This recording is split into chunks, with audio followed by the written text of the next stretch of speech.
Developing right now, communities torn apart and now under a state of emergency. We're live in under 12 minutes with the damages and the steps taken to move forward.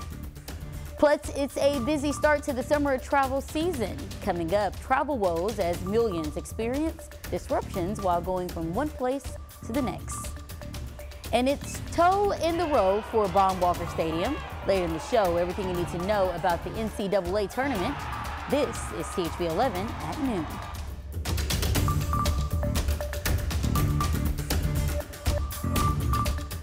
We begin the afternoon with a look at storm damage across parts of northwest Arkansas. Areas like Benton, Carroll, Boone, Marion, and Baxter counties, all in shambles after a tornado wreaked havoc this weekend. I'm Jurnee Taylor. Thank you for joining us and choosing to watch THV 11 at noon as we navigate through this tragic event. Multiple people are dead after reckless tornadoes slammed through the state. And behind me is just a portion of the damage left behind for folks in northern Arkansas. Now, to deepen the blow, almost 60,000 people are without power. This in the areas hit the hardest, majority coming from Benton County, where over 40,000 outages are being reported. We'll continue to track this throughout the day as crews work to get things restored. And the state has already taken action to help jumpstart the recovery process. Governor Sanders has declared this an emergency and is authorizing $250,000 for impacted cities. She is in the northern region of the state right now surveying the damage. In less than 12 minutes, we'll give you a live look at where things stand this afternoon. And I want to send things straight over to Tracy Bean, who has a closer look at what we can expect today, especially after all the severe weather. Well, after a very busy weekend, the radar is clear, which is great news for all of us. Plenty of sunshine out there for everyone. We're looking at your Monday planner. We're warming up into the lower 90s today, but we're going to trail off, getting just a little bit cooler as the week progresses. Not much of a wind out there, but every little bit will help. Northwesterly around 3 miles per hour. And those highs across the state, we've got 80s for northwest Arkansas, and we are looking at temperatures being just a little bit warmer down south. But overall, things aren't too bad, and we'll have a look at your forecast coming up in just a few minutes. All right, Tracy, thank you. It's not just here in Arkansas where many are feeling the impacts of severe storms. Dave Malkoff has details on the millions that are displaced and hoping to bounce back.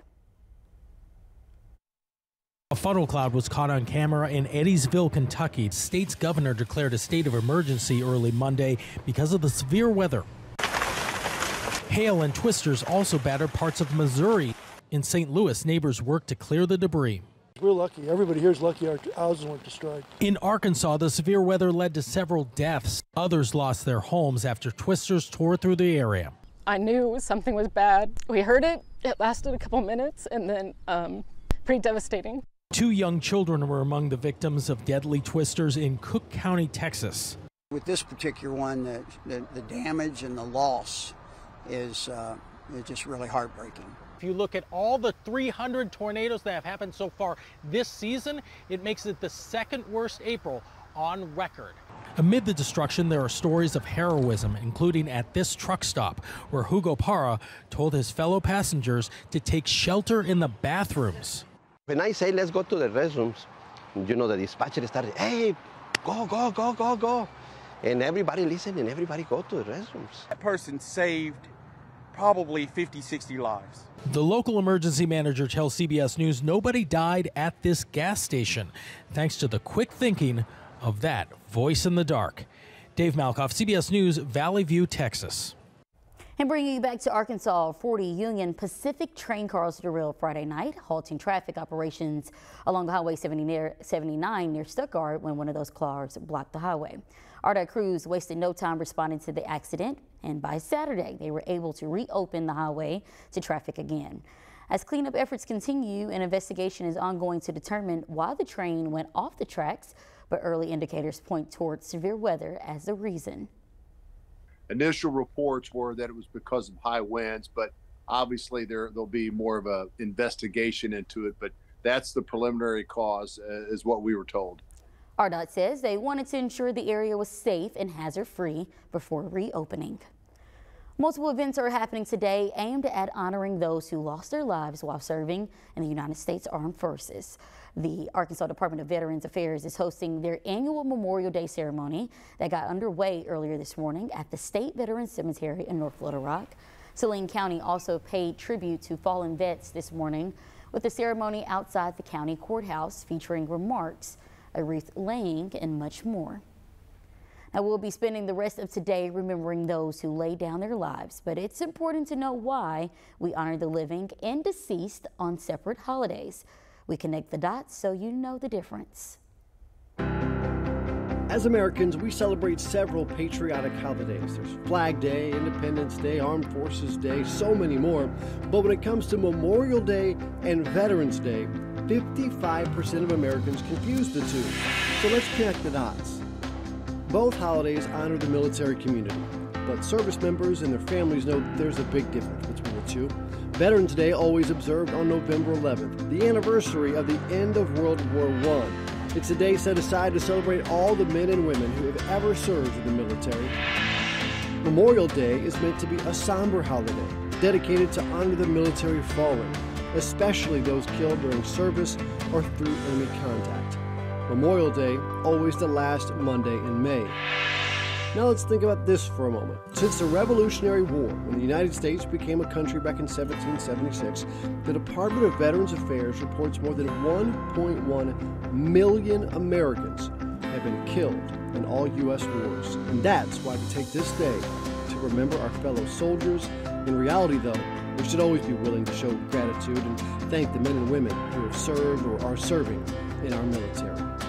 And that is connecting the dots. And with that in mind, be sure you join us tonight as we pay more tribute. We're saluting our heroes by highlighting the several organizations devoted to improving the legacies of those who served our country. The 30-minute special airs tonight at 6:30 Central, right here on THV 11. The summer travel season is in full swing, but when you mix bad weather with hectic holiday travel, it makes for a bad recipe. Chris Van Cleve reports on the traffic clog-up happening at some of the busiest sites. Nearly 44 million Americans were expected to take to the roads and skies, setting records this Memorial Day weekend. It's chaotic here. It's absolute chaos. There were long lines Friday at airports across the country, and today is expected to be nearly as busy. TSA estimates more than 2.7 million people will be screened. We will be boarding by group number through At United Airlines' busiest hub in Denver, they started preparing for summer travel months ago. We're gearing up for our largest summer ever. Jonna McGrath oversees United's Denver operations. Do you and your team feel added pressure when it's the summer to make sure things go as best they can? Absolutely. We want to make sure that we're providing that on-time departure. We're also navigating the weather. So really planning on how we react when things go wrong and making sure we have a great plan to work through the weather issues and get our customers to their destination. The summer destination for Denver resident Jen Underwood and her daughter is Italy. We really like to travel slow, so we're only staying in one Airbnb for the whole time. And that means that it's a lot cheaper per night. They'll be among the 271 million the nation's airlines expect to fly this summer, up over 6% from last year's record. Revenge travel is over. We're now traveling because we can travel, want to travel. But airline analyst Henry Hartevelt.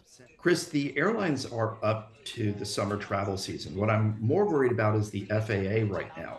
The FAA has been struggling to hire new air traffic controllers. Something Margaret Brennan asked Transportation Secretary Pete Buttigieg about for Sunday's Face the Nation. So we inherited about a decade of falling numbers in terms of the number of air traffic controllers in the workforce. But we've got to make sure more people are brought in, trained, qualified, hired, and retained at that high standard. With more severe weather likely, we are watching the hub airports up and down the East Coast as delay makers for flyers on the roads. AAA expects between 3 and 7 p.m. to be the busiest this evening. They recommend getting on the road after 7. Check the forecast, though. Make sure you're not driving into some of that severe weather if you leave late. Chris Van Cleve, CBS News, Phoenix. Well, higher food prices are grabbing folks by their wallets, and it's taking a large toll on Americans this holiday. This year's average cost of a family cookout runs you about $30, which is a 10% increase from last year. That includes ground beef, that's up 15%, and relish, which costs more than 50% now than it did years before. Gas is also among the skyrocketing costs that's impacting folks this Memorial Day. Most of the summer this year could be very close to last year. Prices well below the records that we saw in 2022, and not a bad time for Americans to hit the road. Record airport crowds could be due to people paying less for plane tickets, as airfare has seen a significant decrease in cost with rental cars. Parts of the state was slammed by harsh weather this weekend. We have a live look of the damages and how officials are responding coming up when we get back. And as we soak in today's sunshine, our dedicated executive producer is firing up the grill in the weather garden for the THV 11 team. Stick around for more headlines and weather updates after the break.